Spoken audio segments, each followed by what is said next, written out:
Dear viewers, সকলকে আন্তরিক শুভেচ্ছা এবং অভিনন্দন জানাই। আজকের এই ভিডিওতে আমি আপনাদের সাথে আলোচনা করব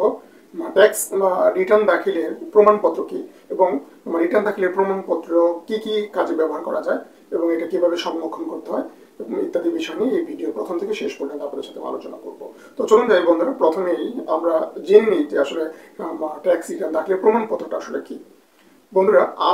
আপনারা যখন ট্যাক্স রিটার্ন সাবমিট করেন ফিজিক্যালি বা আপনারা অনলাইনে যেভাবে হোক, যখন ট্যাক্স রিটার্নের জন্য ট্যাক্স রিটার্ন যখন আপনি দেন, তখন আসলে এটার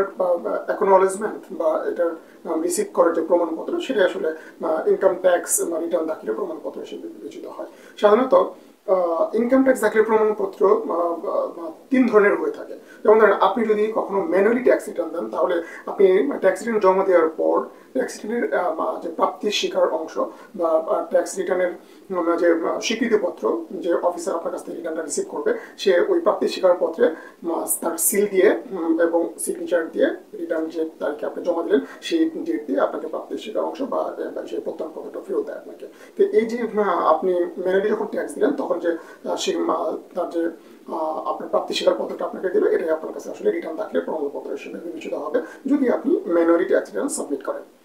আপনি যদি অনলাইনে ট্যাক্স রিটার্ন সাবমিট করেন, তাহলে আপনার করদাতার নাম,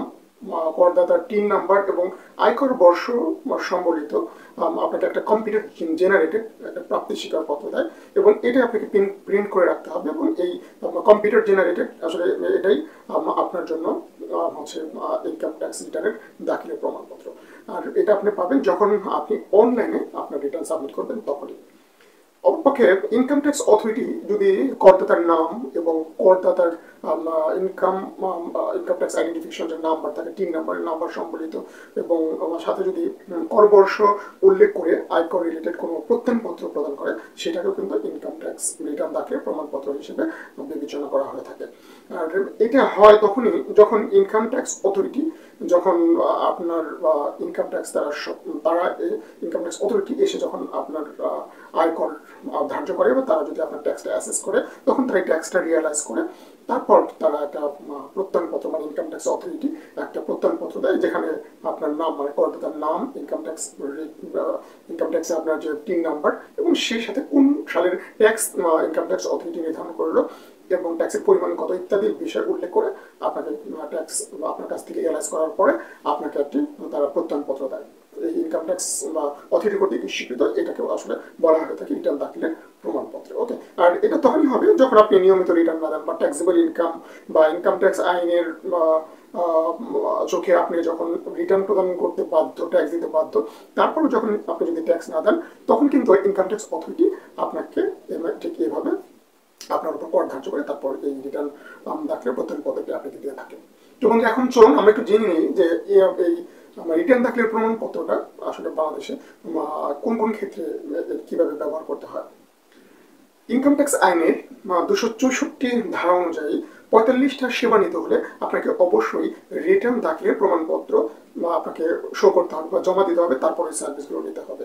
আপনি ইনকাম ট্যাক্স রিটার্ন দাখিলের যে প্রমাণপত্র, এই প্রমাণপত্র সাবমিট না করে এই 45টি সার্ভিস আপনি কারো কাছ থেকে নিতে পারবেন না। এবং এই যে 45টি সার্ভিস 264 নম্বরের ধারায় বলা হয়েছে বা উল্লেখ করা হয়েছে,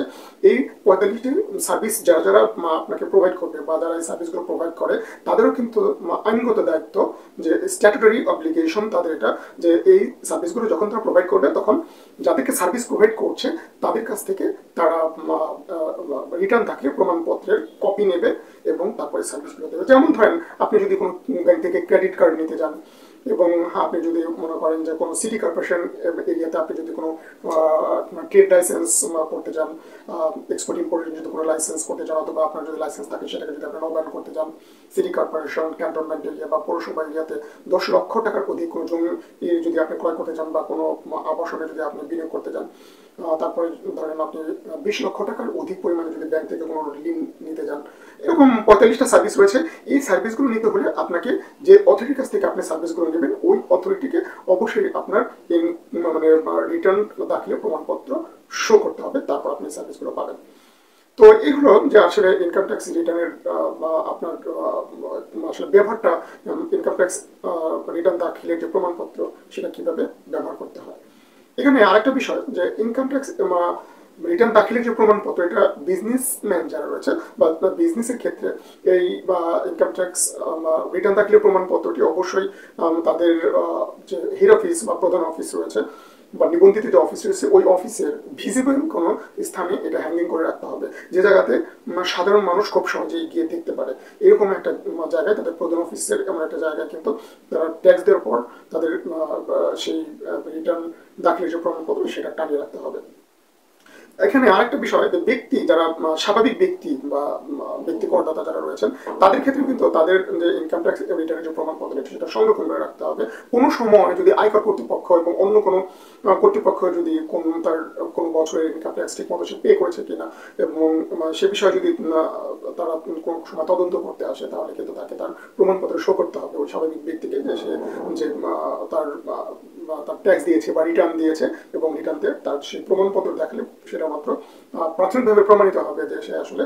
তার ওই বছরের জন্য সে ট্যাক্স দিয়েছে। সে যদি আয়কর কর্তৃপক্ষ অন্য কোনো স্ট্যাটুটরি কোনো বডি এসে তার কাছে যখন এই ইনকাম ট্যাক্স ঠিকমতো পে করে কিনা এরকম কোনো ডকুমেন্ট চায় এবং সে যদি তার ইনকাম ট্যাক্স রিটার্ন দাখিলের প্রমাণপত্র শো করতে না পারে, তাহলে কিন্তু প্রাথমিকভাবে সে কিন্তু শাস্তির সম্মুখীন হবে বা জরিমানার সম্মুখীন হবে। তাই ব্যক্তি করদাতা হোক অথবা আপনার কোনো ব্যবসা প্রতিষ্ঠান যেই হোক না কেন, রিটার্ন দাখিলের প্রমাণপত্র কিন্তু সযত্নে সুন্দর করে আপনাকে এটা সংরক্ষণ করতে হবে, যত্ন করে রাখতে হবে। তো বন্ধু, এই ছিল আসলে ইনকাম ট্যাক্স রিটার্ন দাখিলের প্রমাণপত্র আসলে কি এবং কি কি ক্ষেত্রে আমরা এগুলো ব্যবহার করি বা প্রিজার্ভেশন বা সংরক্ষণটা আসলে কিভাবে করতে হয়। বন্ধুরা, পরবর্তী ভিডিও দেখার আমন্ত্রণ জানিয়ে আজকের মতো এখানে